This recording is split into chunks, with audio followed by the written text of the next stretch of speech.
It's not about your circumstances. It is about, I am a show up God. In whatever way you need me, I will show up.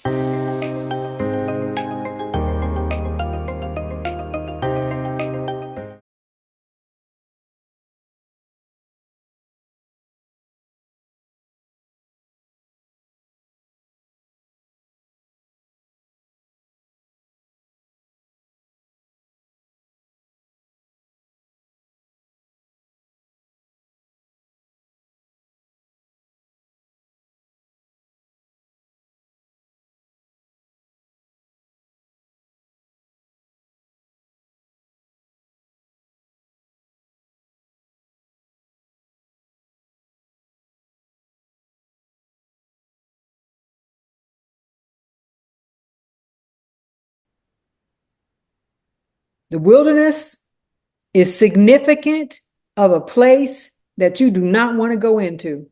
There's nothing there. Remember, all of when the Bible talks about the wilderness, it's not a place like the promised land. And if you look at it, if we could use it in these terms, it's a place where we're internally messed up. We're internally not able to receive. We're internally withdrawn into our own humanness, and we're not reaching out towards the promises of God, what he has said, how he will provide. Now, Elijah had just performed miracles for the widow woman. He had just seen miracles before he got to the widow woman, where God had provided for him in hiding. He had provided on a couple of occasions. And then after the widow woman, here's the man of God that God honored. First of all, bringing the boy's soul back into his body. You got a person that's dead and God's using you for a resurrection. Okay. He's like, yeah, let me lay on you 3 times. And God, I need you to bring his soul back in. He just prayed, God, restore the boy's soul. He said, oh God, I pray, let this child's soul come back to him. And the Lord heard him. And he brought the child's soul back. He revived him. Miracles don't even get any bigger than resurrecting a dead person, first of all. So, ravens bringing you food. You might be able to say, well, they were just flying overhead and they dropped it out of their mouth and I found it. It didn't say that because the Bible said they brought it to him. We could speculate all kinds of ways. But bringing a soul back from the dead because you prayed, or first of all, before we even go there, look, the man spoke to the weather. No, not going to be any more rain. Before he even got on this journey, he spoke to the weather. It's like the atmosphere. He speaks into the atmosphere. No more rain. By the way, you're not even going to get the dew. Let's stop the rain and the dew. All of a sudden, now here you are after God did all those great miracles. And then in the end, because you're showing yourself strong, he brings down fire so that all those prophets can see that he is who he says he is and all their gods are not. And then Elijah executes all of them for the Lord's sake and runs from one tiny word from Jezebel. It's like, who is Jezebel? And so when we think of spiritual, Jezebel, all of those prophets were prophets of hers. Okay. He married into this demonic family. I mean, they're cutting themselves and gushing blood and calling onto their gods and jumping up and down, and their prophets, it was all demonic. We know that, but he married it. That's the family he married into. They ran back and told her. Now, all of a sudden, this man is under a broom tree crying, God, take my life. I'm done.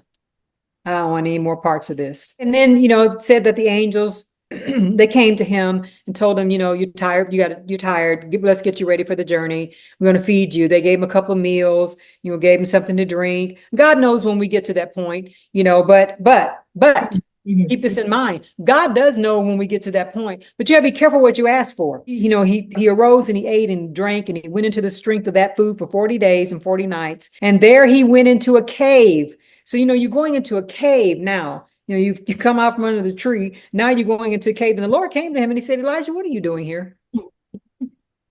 Why are you here? And then he said, I alone am left.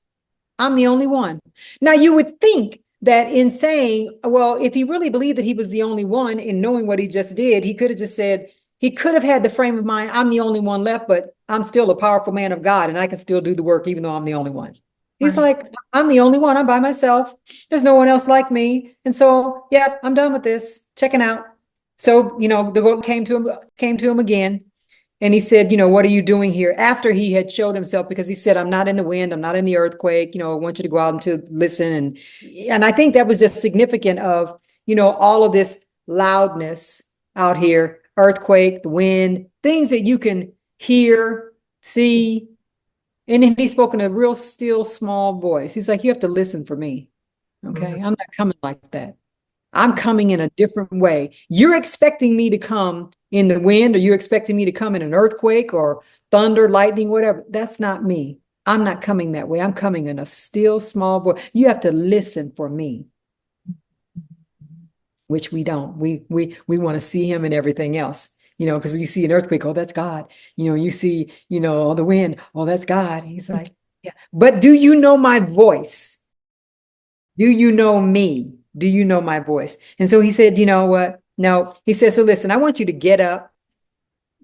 And he's told him to go and do several other things. But he said also, verse 16, you shall anoint Jehu, the son of Nimshi, as king over Israel. So we're going to have a new king now. And Elisha, the son of Shaphat of Abel Maholah, you shall anoint as prophet in your place. You have to be careful what you ask for. And you have to be careful how you approach the Lord, because he asked, he's like, I'm done. I'm ready to check out. And the Lord said, fine. I want you to anoint another prophet in your place. And also we're going to replace Ahab. A lot of people look at that like, because Elijah went up. He did. It's not like God's not mad at you, but it's like, okay, you don't want to be a prophet anymore? You don't want to do the work? There was nothing that said that it was his time to go. There's nothing in the Bible that said, oh, it's his time to go. He was just like, I'm done. I'm tired. So he said, okay. And then he said, I have reserved 7,000, verse 18, in Israel, all whose knees have not bowed to Baal, and every mouth that has not kissed him. He's letting them know, listen, just what you think is not. Right. It's not. You think you're the only prophet left, and I've reserved 7,000. And you're whining and crying and wanting to leave this earth because you're the only one left. Because that was his point. His point wasn't, I'm tired. Or he said, I alone am left. That was Elijah's focus was on the fact that there were no other prophets like him, and he was the only one that's left. And fearing for his life, but yet you're asking to be taken away. Right. So what really is the problem? Are you really fearing for your life because you're asking to die? Or are you fearing being alone? Being the only one. You don't have your people with you. You don't have your comrades with you. You're by yourself. I think being alone was his issue, because he kept saying, I alone am the only one. He told the people that. He said that to them. And then he said it to the Lord. There's no more. I'm the only one left. So just take me. The Lord's like, dude, listen, you're not the only one left. I have reserved 7,000. Now he said reserved 7,000 in Israel. I'm thinking, and you think that God is so short thinking that he would allow you to be his only prophet? So you're wanting to go and die. I mean, if I thought that I was the only one, wouldn't I want to stay and do the work because I am the only one? I don't have anybody but me, so I'm going to stay here and I'm going to run with this, help you out. But God doesn't need our help like that. He's like, you're not the only one doing what I call for you to do. And by the way, if you don't want to do what I call for you to do, I will assign it to somebody else, and you can check out. Yeah. So we have to be very careful. And we think about, how many times must God show himself strong on our behalf? How many times does he have to do the same thing in a different way for us to actually believe it? Because all of what he did was the same thing in a different way. He just showed up. God just showed up. He showed up based on our circumstances, but he showed up. So he's not doing anything different. He's just doing it in a different way, but he shows up. That's it. He'll show up for us. So if you need to be fed by the ravens, I'll show up. You need me to do a miracle and bring this boy's soul back into his body for your sake? I'll show up.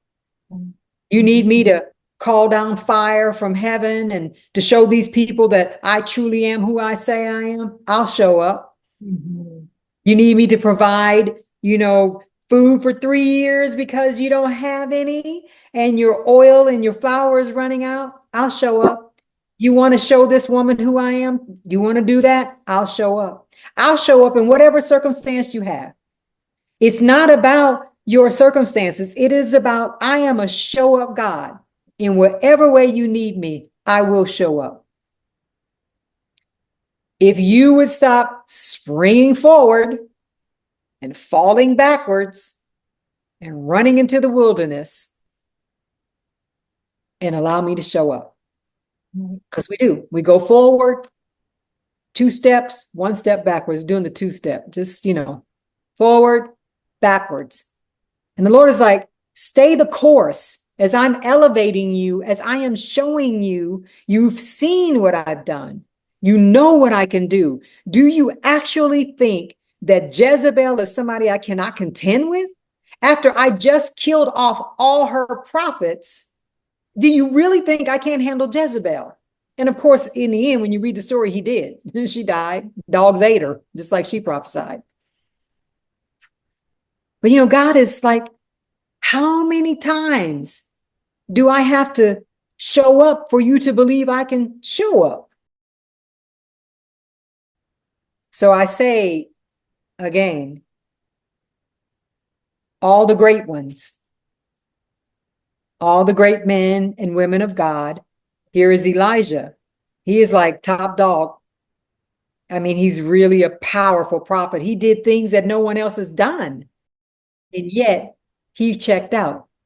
So, back to what I said in the beginning, how far do we want to fall? We're all going to fall. We're all going to make mistakes. But how far do you want to fall? You say, well, I don't want to fall at all. Well, we fall. But I think the depth of falling, how far in do you want to go? He went pretty far in. He went so far into where he was just like, yeah, and nobody left but me, so I'm ready to die. And he told the Lord, take my life. He said, I'm no better than my fathers. But you are, because God called you. Not only did he call you, he chose you, but you gave up that choice and said, I don't want to do this anymore. I'm suicidal. I'm ready to die. So the Lord was like, fine, I'll take you up. I'll take you up. I'll take you up like no one else. But you wonder how, if he had stayed here, because to me, seeing him being taken up, that's great. But was that really the end of your journey, or did you just choose to quit? You can't make me believe that, because the Lord was like, why are you here? I got something else for you to do. What you doing in this cave? Why are you under this tree? And he asked him twice, why? I think he was trying to get Elijah to understand. I'm asking you this question. Do you know why you're here? Why are you here? What are you doing here in this place? Why did you come back to this? I took you from this. Why'd you come back? Why'd you go back into the wilderness? Why did you go back into this state, hiding in a cave? Why? He's asking him, why? And I don't think he just said, what are you doing here? The only thing that he said, I've been very zealous for the Lord God of hosts, for the children of Israel have forsaken your covenant. They've torn down your altars and killed your prophets with the sword, and ain't nobody else left but me. And they seek to take my life. So he's like in this depressed state of mind saying that, listen, I've been zealous for you, God.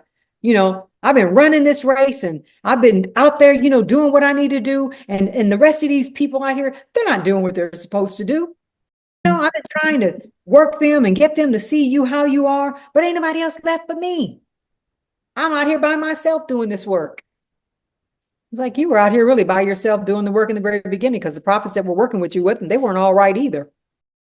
If you know the history, they weren't all right. And then even as you go on further in the story, even with Elisha, the prophets that are left, they're not all right either. We can't get in the place where, first of all, you're never alone as long as you have the Lord. That's the number one thing. And God will always do what he says he'll do. And he will always show up for us no matter what the situation. We just cannot go there. So going backwards is not the key.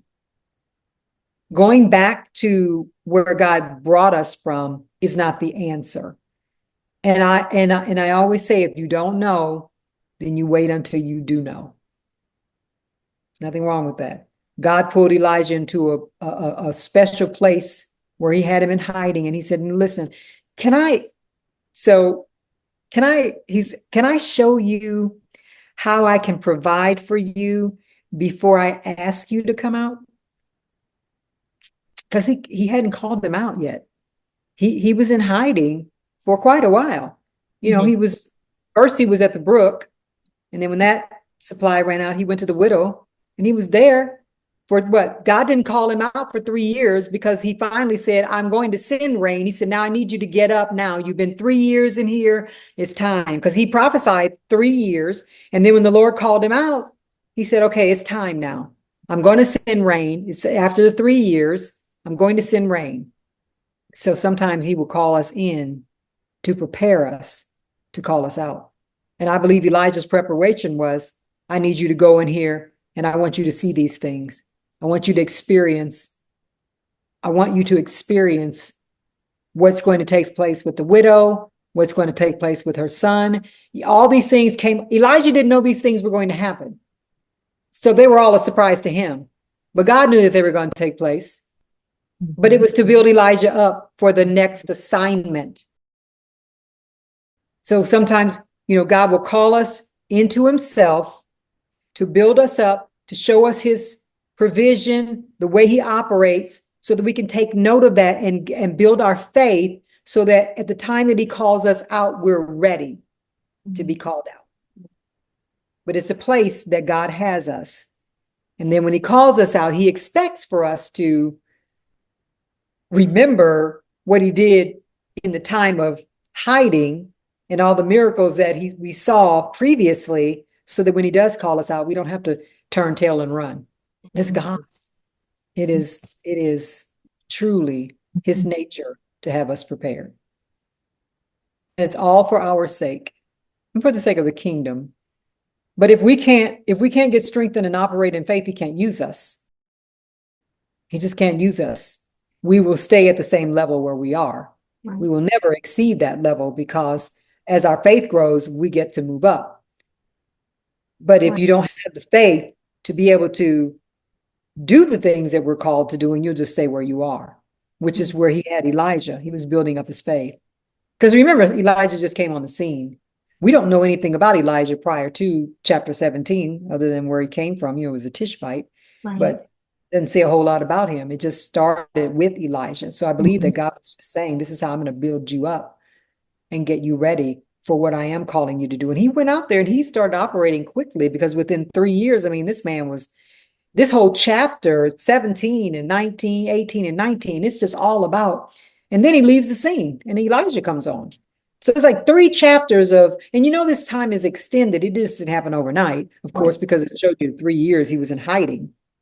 But even after that, it happened so fast that you would think, this to me was like a quantum movement, where God was just like, okay, drought, you spoke it, you called it, I'm going to honor it. And then just boom, boom, boom, boom, boom. All these things took place, and everything happened so fast. It was like he was in this school of learning and doing and operating, just under a strong, powerful anointing. And then all of a sudden, the enemy shows up and says, you know what? You think you're all that. Let me show you what you're really made of. I'm coming for you. And he turned tail and ran. That's how the enemy works.